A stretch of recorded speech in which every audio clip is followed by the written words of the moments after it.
We haven't done this show in a long time together, and tonight's a good night to do it. A lot to talk about. Jake Guentzel trade. I had a chance to talk to Omar Khan today at the Steelers on the south side about the quarterback situation and many other things, but about Guentzel, they had to move him. I guess a lot of Pens fans are upset a little bit, but he's the only guy you can trade to get anything for.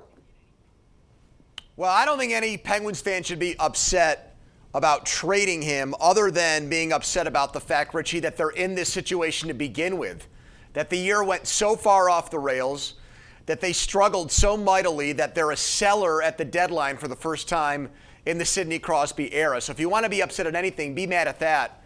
And then we can debate what they're getting back in the deal. Now, it's a rental. It's not an extension for Guentzel. He's not going to go to Carolina and get more money in more years right off the bat. So that does kind of limit you. But I got to be honest, we haven't seen all the details, so we're half blind here. We're doing it with one eye closed. Michael Bunting does not really excite me so far. Now, I know we got a lot of hockey aficionados out there watching who maybe want to give the other opinion on this, but he's just a Dubas guy. He's from the same junior hockey organization as Dubas. He followed Dubas to Toronto, and now he's going to follow Dubas here. He's got 2 years left on his deal. He's not the cheapest player. He's not the youngest player either. He's 28, going to be 29 years old. So there better be a whole lot more coming back to the Penguins in this deal than Michael Bunting. Yeah, you would think there has to be one of their top prospects, and I would say a high draft pick, right? That would kind of align with what Guentzel might be worth.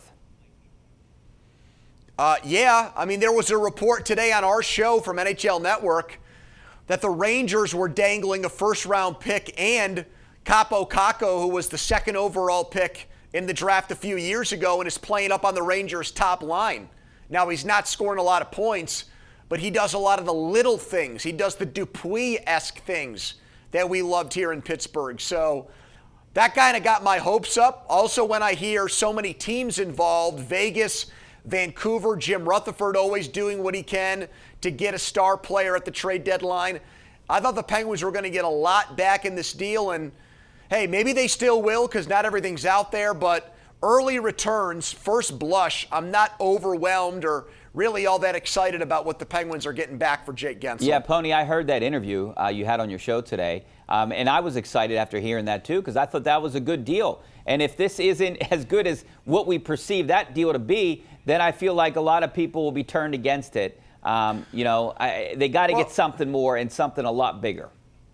Well, Bunting to me is more, let's continue to try to bang our head against the wall with this group and trust them to come back next year and win. I thought the goal of this was to get younger. Okay, if you're not going to re-sign Jake Guentzel, let's get some guys in here who are 23, 22 years old. Give me guys in their young 20s with upside. Michael Bunting doesn't have upside. He is what he is. He's a fine hockey player. He's an edgy hockey player. I think Penguins fans will like that. He pushes the envelope. He's been suspended before. He's no shrinking violet, but he's not the type of guy that I wanted to see as the centerpiece of this trade. So what else do you do? Jake Guentzel's gone. We'll see what they get back with that. But what else do you do here? I mean, I would try to trade as many guys as I can right now because you're not making the playoffs this year. Well, Nedeljkovic, I think, is as good as gone because he's on a one-year deal. I think someone will acquire him to be their backup goalie, be an upgrade over what a team has right now. I would anticipate he gets traded between now and 6 o'clock tomorrow. I could see somebody just taking Chad Ruhwedel. Same reason he's in the last year of his deal as a 7th or 8th defenseman, a depth guy for a playoff run. I could see that happening. Riley Smith is the other name. He's got another year on his contract. Can they hoodwink Vegas into taking him back after the way he's played this year? Maybe. So those are just 3 names, but this was their biggest chip, Richie. This was their biggest move. I don't think they'll trade Jari. I don't think they'll find a keeper for Raquel. They've already reportedly told Brian Rust that he won't be moved. This was their big fish.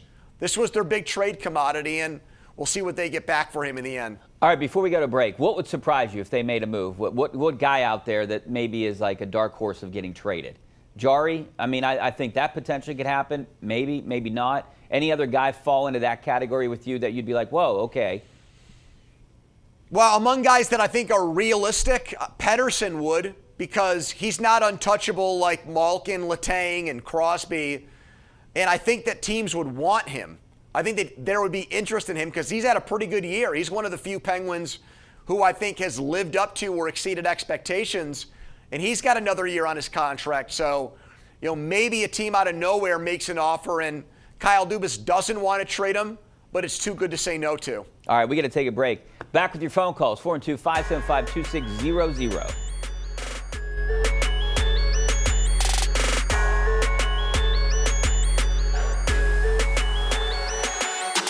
Here's our tweet. Jake Guentzel's tenure in Pittsburgh, it looks pretty good. He helped them win 2 Stanley Cups, no doubt about that. He was a big part of that run there.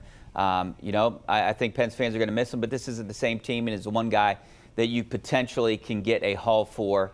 And it sounds like, I don't know if this is a haul, Pony, but some things are starting to trickle out right now. David Pagnotta, he also works, does some stuff for the NHL Network, and he tweeted, in addition to Bunning, some chatter, Carolina's package to Pittsburgh for Guentzel includes 2 Carolina prospects and a second-round pick. We're still waiting on all the details. We don't know who the 2 prospects are, but I'm not really too excited about a second-round pick.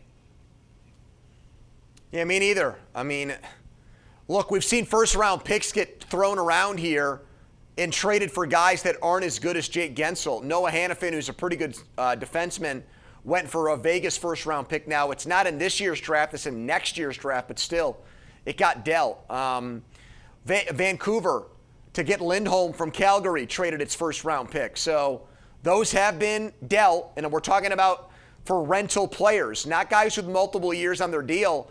First-round picks have been swapped out for rentals, and I thought that one would get moved for Guentzel. So that is disappointing, but I guess it depends on who the prospects are going out. I mean, if they're getting high-end prospects and guys who can step up. Man, Richie, this is starting to sound like a Pirates conversation, isn't it?